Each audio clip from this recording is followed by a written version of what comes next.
तो आतंकवाद के मुद्दे पर एक बार फिर से पाकिस्तान घिरा हुआ है। आज जब प्रधानमंत्री मोदी और अमेरिका के राष्ट्रपति जो बाइडेन की मुलाकात होगी तो उसमें भी पाकिस्तान की धरती से आतंकवाद का मुद्दा उठने की पूरी संभावना है।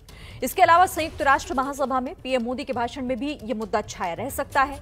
पीएम मोदी के अमेरिका दौरे पर क्या सोच रहा है पाकिस्तान, इस बारे में हमारे सहयोगी आशीष कुमार सिंह ने पाकिस्तान के पूर्व गृह मंत्री रहमान मलिक से एक्सक्लूसिव बातचीत की है। हमारे साथ बेहद खास मेहमान इस वक्त जुड़ रहे हैं, पाकिस्तान के farmer interior minister Rahman Malik साहब। बहुत पॉपुलर चेहरा हैं, ऑपोजिशन के बड़े लीडर हैं अभी पाकिस्तान में, और काफ़ी हद तक यूएनजीए में क्या कुछ इश्यूज रेज हो सकते हैं उस पर अपना व्यू एक्सप्रेस करने वाले हैं। बहुत शुक्रिया रहमान मलिक साहब हमसे हमारे साथ जुड़ने के लिए। आशीष कुमार साहब, सबसे पहले आपको, हिंदुस्तान की तमाम आवाम को, भाइयों को, बहनों को, बड़ों को, सबको मेरी तरफ से सलाम और नमस्कार। सर आपको बड़ी जान के जी प्लीज जो टॉपिक आपने सुना, पहले लगाया आज आपने इस पे, मैं उसको और आपकी विजन को अप्रिशिएट करता हूं कि ये एक ऐसा टॉपिक है जिस पे बात करना इस तरफ की लीडरशिप का और आपकी और जो लीडरशिप है उनका बात करना बहुत जरूरी है। मैं जरा सिर्फ ये अर्ज करूंगा कि जो भी यूएन का एजेंडा है और जो यूएन का एजेंडा कल से यानी आज से शुरू हो गया है, खास तौर पे हमारे खित्ते के मतलब डिस्कस होगा, उसके बड़े दूर रस जो है असरात पाकिस्तान पे, इंडिया पे और साउथ एशिया में आएंगे। लिहाजा हमारी लीडरशिप जो है, आपकी लीडरशिप है, सार्क कंट्रीज की लीडरशिप है और particularly the world leadership, they must point out a way forward कि हमारे इस इलाके में अमन कैसे कायम हो सकता है और फिर वो अमन कैसे रह सकता है।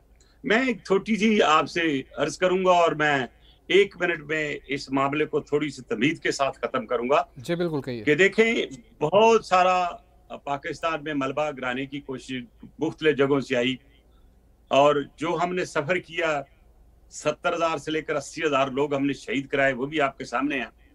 बॉर्डर हमारा अफगानिस्तान के साथ है, वरीज हमारी है। मैं सिर्फ ये एक चीज वाजा करूंगा जिसका कि मैं खुद ही प्रिवी हूं कि अफगानिस्तान में तालिबान को ना पाकिस्तान ने बिठाया ना इंडिया ने बिठाया, वो बिठाया है जो आपका एक एग्रीमेंट था दोहा में। तो दोहा एग्रीमेंट की वजह से वो वहां बैठे हैं।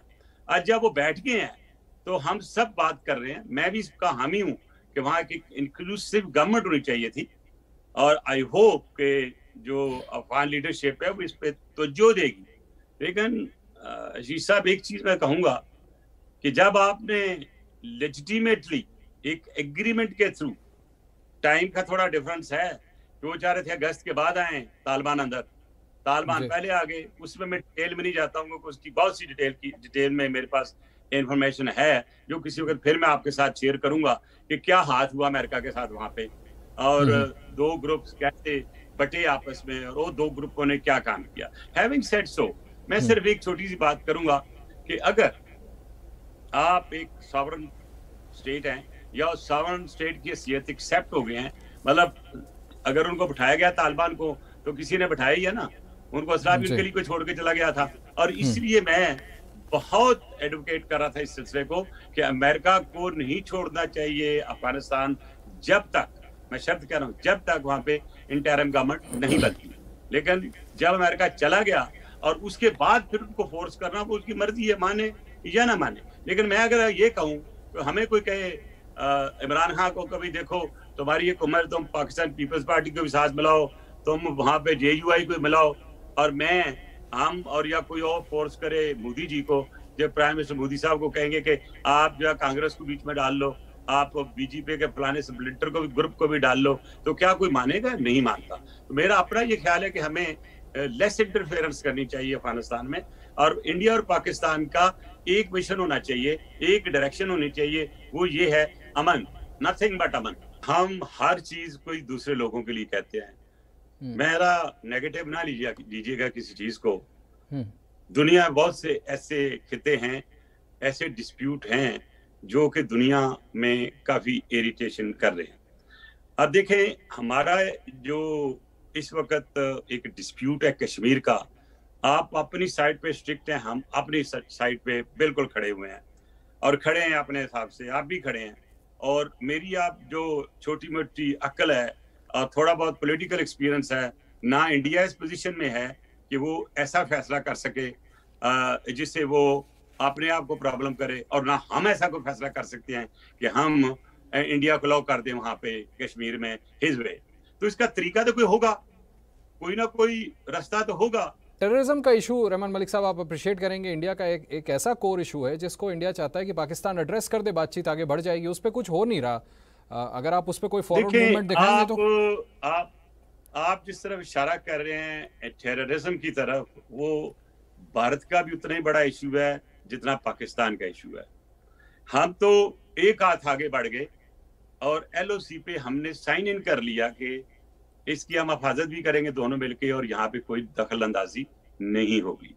मैं आपको आशीष साहब as a former interior minister और पाकिस्तान की हुकूमत के मुख्तलिफ शोबों से बहुत सी चीजें जानता हूँ। मैं आपको गारंटी के साथ कहता हूँ कि कोई आतंकवादी कश्मीर में नहीं जा रहा है, मैं आपको लिख के देता हूँ। मैं ये समझता हूँ कि मैंने पिछली दफा भी मोदी साहब से अपील की थी, मोदी साहब आप कर्फ्यू उठा दें, इनको फ्री हैंड दें और एक कंपोजिट डायलॉग पाकिस्तान के साथ शुरू करो, टेबल में इक्वल बुनियाद पे ये मामले हल हो जाएंगे। और मैं ये आपको लिख के देता हूँ, ये मामले हल होने के लिए बने हैं और हमें एक दूसरे के साथ लड़ने के बजाय गरीबों की बेहतरी के लिए वो काम करना चाहिए दोनों मुल्कों को जिनसे उनकी हालत बेहतर हो सके, उनका रोजगार जो है। मलिक साहब ये विलिंगनेस ना आपकी गवर्नमेंट जब थी उनमें मैं देखता था, बट इमरान खान की गवर्नमेंट में वो विलिंगनेस नहीं दिख रही ना।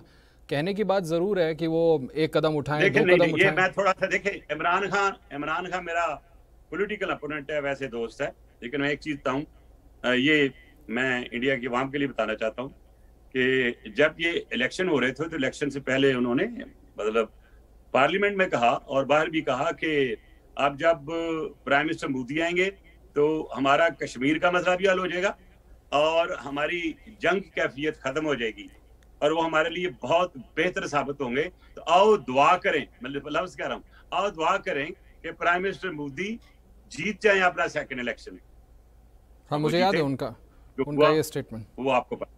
तो बहरहाल वो तो बेचारे ने बड़ी कोशिश की फ्रैंकली स्पीकिंग, लेकिन यह है कि इसको करने के लिए ये एक हाथ से ताली नहीं बजेगी, दोनों हाथों से ताली बजेगी। क्या एक अच्छी बात हो कि अगला नवंबर आ रहा है, नवंबर में या इमरान खान इनवाइट करे या प्राइम मिनिस्टर मोदी इनवाइट करे इमरान खान को, वागा में बैठ के खाना वाना खाओ, अपनी कैबिनेट को लेके आओ, बैठो, खुले माहौल में बात करके कोई तरीका कार निकालो। दो और बड़े इंपॉर्टेंट इवेंट होने हैं, एक तो उनकी प्रेसिडेंट बाइडेन से पहली बायलैटरल आमने सामने मुलाकात होनी है और उसके बाद क्वाड की मीटिंग होनी है। क्वाड को आप कैसे देखते हैं, पाकिस्तान कैसे ऑब्जर्व करता है? देखिए सर, क्वाड के जो जितने मुल्क हैं चारों आपके सामने हैं, हर एक का अपना अपना इंटरेस्ट है, कोई भी ना पाकिस्तान का और ना इंडिया का इंटरेस्ट प्रोटेक्ट करेगा। सर प्लीज नोट कर ले। अब रही बात आपकी कि वहां पे वो जा रहे हैं, आपको पता है कि आप अमेरिका के प्रेफर्ड मुल्क हैं, आपसे प्यार भी करते हैं, वो बहुत मोहब्बत करते हैं एज कम्पेयर टू अस, तो उनको बुलाया भी गया है। और जो हालात हमारे हैं कि वो तो अभी तक हमारे इमरान खान से टेलीफोन पे बात भी उन्होंने नहीं की।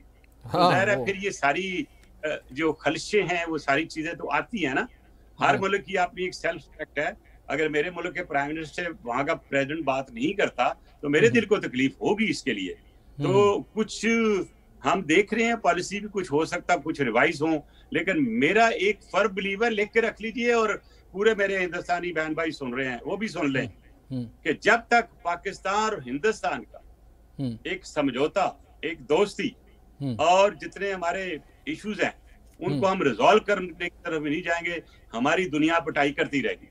हमारी पटाई इकोनॉमी में भी होगी। आप भी देखें गुर्बत कितनी है। मैं खुद गया हूँ राजस्थान में, आप हमारे सिंध में आ जाएं, हमारे पंजाब में आ जाएं, आज भी आपको जूतों के बगैर नजर आएंगे, राजस्थान में भी बगैर जूतों के नजर आएंगे। आप देखेंगे फुटपाथों में, दोनों मुल्कों में लोग फुटपाथों में सोते नजर आएंगे। तो क्या इसको हमने बेहतर नहीं करना?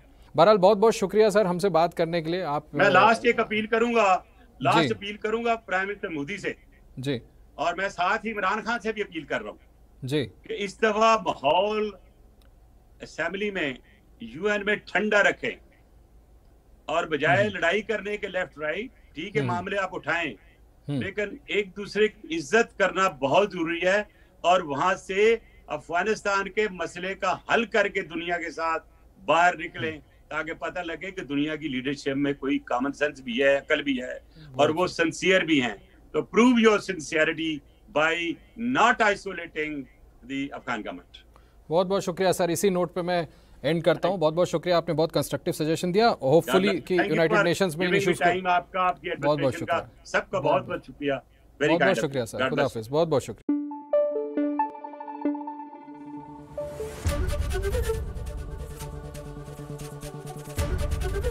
एबीपी न्यूज आपको रखे आगे।